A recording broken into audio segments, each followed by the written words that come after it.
रावण की सहस्त्रार्जुन तथा बाली से पराजय। श्री शिव जी कहते ही, हे पार्वती, तदनंतर युद्ध में यमराज तथा वरुण को जीतकर रावण देवराज इंद्र को मारने की इच्छा से शीघ्र ही स्वर्ग गया। इंद्र ने रावण के सामने जाकर उसको कैद कर लिया।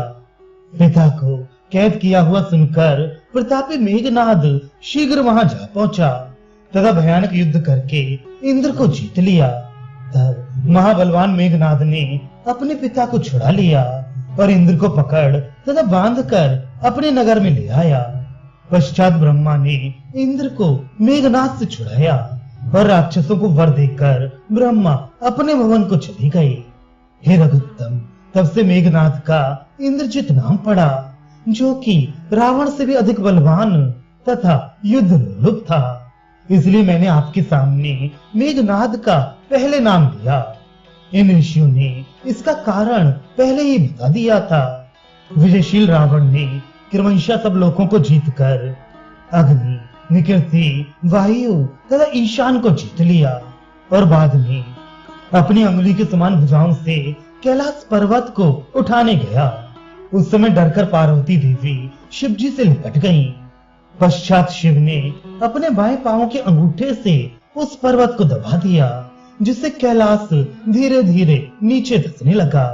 उस समय पर्वत के नीचे आ जाने से रावण की 20 भुजाएं दब गईं और वह खंबे से बंधे हुए चोर की तरह चिल्लाने लगा।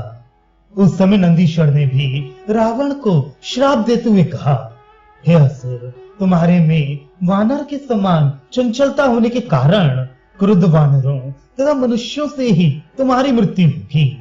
बहुत काल के बाद शिव जी ने उसे छुड़ा दिया। छूटने के साथ ही वह श्राप को भूल गया और शिव जी के वचन का तिरस्कार करके युद्ध करने के लिए हयराज के नगर को गया। वहां जाकर पूछा तो ज्ञात हुआ कि सहस्त्रार्जुन नाम वाला वहां का राजा वहां उपस्थित नहीं है। तब रावण नर्मदा नदी के किनारे जाकर उसके बीच में एक टापू पर बैठकर मध्याह्न समय में शिव जी का पूजन करने लगा। उससे नीचे की ओर राजा सहस्त्रार्जुन जल क्रीड़ा कर रहा था। उसने अपने भुजारोपी सेतु से खेल खेल में उस नदी के जल प्रवाह को रोक दिया। उस समय हजारों स्त्रियां उसे घेर कर जल क्रीड़ा कर रही थीं, परंतु उस जल प्रवाह के रुक जाने से शिव के ध्यान में स्थित रावण जल में बहने लगा। इस घटना को देखकर उसने जान लिया कि यह काम सहस्त्रार्जुन का है। ये जानते ही वह तुरंत ध्यान छोड़कर सहस्त्रार्जुन के पास गया और उसको युद्ध के लिए ललकारने लगा। तब उसने रावण के गले में रस्सी डालकर उसे बांध लिया और अपने पुत्र को खेलने के लिए लकड़ी के बने हुए हाथी की तरह दे दिया। कुछ दिनों के बाद पुलस्त मुनि ने जाकर उसको वहां से छुड़ाया। बाद में रावण बल संचय करके वानर श्रेष्ठ बाली को मारने की इच्छा से समुद्र के किनारे ध्यान धरकर बैठे हुए वानर राज के पास जाकर धीरे से पीछे की ओर जा खड़ा हुआ। तब बाली ने उसको कांख में उल्टा दबाकर चारों समुद्रों के चौतरफा घुमाया। पश्चात अपने किष्किंधापुरी में ले गया। वहां जाकर उसने अपने पुत्र अंगद को देखा। जो ही वह अंगद को प्रेम से चूमने के लिए अपनी भुजाओं से उसे कमर पर बिठाने लगा, त्यों ही हाथों के हिलने से रावण कांख से नीचे जमीन पर गिर पड़ा। उसको देखकर स्त्रियां प्रसन्नता पूर्वक स्वजनों को दिखलाने लगी।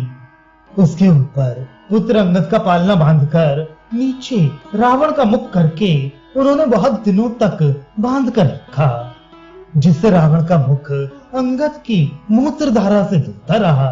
तदनंतर स्वयं बाली ने ही रावण को जाने की आज्ञा दे दी और उससे मित्रता कर ली।